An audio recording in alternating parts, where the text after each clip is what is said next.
Hello అండి. ఈరోజు కొంచెం నాకు వర్షాలు పడుతున్నాయి కదండి.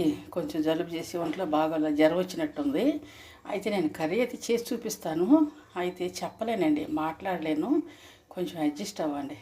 ఇదిగో స్టవ్ మీద దాకా పెట్టాను. స్టవ్ వెలిగిస్తాను. జలుబు చేసి మాది పల్లెటూరు అని చెప్పా కదండి. చుట్టూ నీరు వచ్చేసి జలుబు చేసేసి జ్వరం వచ్చేసిందండి. అయితే కూర చూపిస్తాను. మాట్లాడలేను, ఓపిక లేదు. కొంచెం అడ్జస్ట్ అవ్వండి ప్లీజ్ అండి. పసుపు వేసానండి. కొంచెం ఆవాలు సాయిపెట్టి వేస్తాను.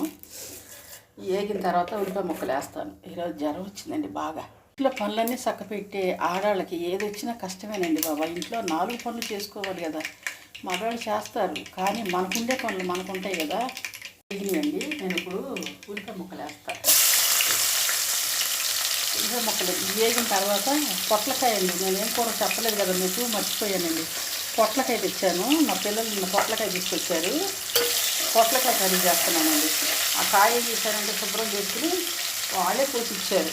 శుభ్రం చేసుకుని చక్కగా కోసి అక్కడ పెట్టారు. నేనైతే వండుతున్నాను. శుభ్రం చేసుకునే ఓపిక కూడా లేదండి.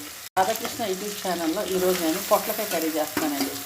ఇదిగో నిన్న మా పిల్లలు పొట్లకాయ తెచ్చారు. బయటకు వెళ్ళి మార్కెట్లో ఉందంట, తెచ్చారు కదా. ఇప్పుడు నేనేం చేస్తానంటే ఈ పొట్లకాయని కర్రీలాగా చేస్తున్నానండి. పొట్లకాయ ఇందులోనండి నేను కొంచెం ఉప్పు కొద్దిగానే వేస్తాను, ఎందుకంటే ఇందులో ఎక్కువ ఉప్పు పట్టదు. పాలు పోసుకోవచ్చు, మసాలా వేసుకోవచ్చు. ఈరోజు అయితే నేను పాలు మసాలా రెండు ఏమి చేయనండి. మళ్ళీ ఇంకో రోజు వండినప్పుడు అవి వేసి మీకు చూపిస్తాను. ఇప్పుడు ఉప్పు జల్లేసి ఎగరేస్తాను. ఇది పల్లెటూరు అని చెప్పా కదండి.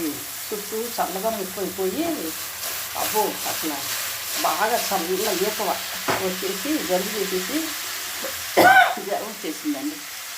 ఎగరేసాను కదా. ఇదంతా మగ్గిన తర్వాత మీకు నేను మళ్ళీ చూపిస్తాను. మూత వేసానండి, మగ్గుతూ ఉంటుంది. నేను వెళ్ళి కాసేపు అలా రెస్ట్ తీసుకుని వస్తాను. రండి, చక్కగా మగ్గుతుంది. మాట్లాడకుండా చేద్దాం అనుకున్నా కానీ మా ఫ్రెండ్స్తో మాట్లాడకుండా నేను ఉండలేనండి. మగ్గుతుంది కదా. మగ్గినాక మళ్ళీ చూపిస్తానే ఉండండి. బాగుందని ఎందుకమ్మా వీడియోలు పెడతాం అనుకుంటున్నారా? నిన్న కూడా పెట్టలేదుగా. మా ఫ్రెండ్స్ అంతా నా కోసం ఎదురు చూస్తారుగా. రాధాకృష్ణ యూట్యూబ్ ఛానల్లో ఏం కూర వండుతానా అని ఆరవేస్తున్నానండి. అంటే చేదు, నోరంతా చేదుగా ఉంది. ఉప్పు చూద్దామంటే తెలియట్లేదు. మా పిల్లలు వచ్చి నాకు చూపిస్తానండి. కారం వేసాను కదా, తిప్పుకుంటాను. తిప్పుకున్నానండి. ఉప్పు అయితే చూడలేదు, ఎందుకంటే నోరు అంతా చేదుగా ఉందన్నమాట. కారం వేసుకున్నాను కదా. ఇది చక్కగా మగ్గిన తర్వాత కట్టేసే ముందు చూపిస్తానులేండి. ఇక మరి ఈరోజు మా రాధాకృష్ణ యూట్యూబ్ ఛానల్లో నేను పెద్దగా చేయలేకపోతుంది. ఇది పొట్లకాయ కర్రీ అండి. ఇందులో పాలు కూడా పోసుకోవచ్చు, మసాలా వేసుకోవచ్చు. పొట్లకాయలు వస్తూనే ఉంటాయి కాబట్టి మళ్ళీ పాలు మసాలా, రొయ్యలు, పచ్చి రొయ్యలు, ఎండు రొయ్యలు ఏమైనా వేసుకోవచ్చండి. అవన్నీ వేసి మళ్ళీ చూపిస్తానులే. పొట్లకాయ కర్రీలోనండి ఉప్పు ఎక్కువ మనం సరిపడా వేసుకోవాలి, చూసుకుని. లేదంటే ఉప్పు కొద్దిగా మనం ఎక్కువ వేసామా కసిమైపోద్ది. అట్లా ఏమాకండి. సరే, ఈరోజు వీడియో ఇంతటి తాపేస్తానండి. మా రాధాకృష్ణ యూట్యూబ్ ఛానల్లో ఈ కర్రీ పొట్లకాయ కర్రీ అండి. మీకు నచ్చినట్లయితే లైక్ చేయండి, షేర్ చేయండి, సబ్స్క్రైబ్ చేసుకోండి. గంట అయితే గట్టిగా మాట కూడా అట్లా గంట అయితే గట్టిగా కొట్టండి. ఈ వీడియోకి ఎంత తాపేస్తానండి. ఇదిగో నూనె పైకి వచ్చింది, మగ్గిపోయిందనమాట. ఇక కట్టేస్తాను. ఈరోజు ఈ వీడియో ఎంత తాపేస్తానండి. రేపు బాగుంటే మళ్ళీ ఇంకో వీడియో పెడతా. బాగోలేదనుకోండి అయితే హాస్పిటల్కి అయితే వెళ్ళాలి. బాయ్ అండి, బాయ్.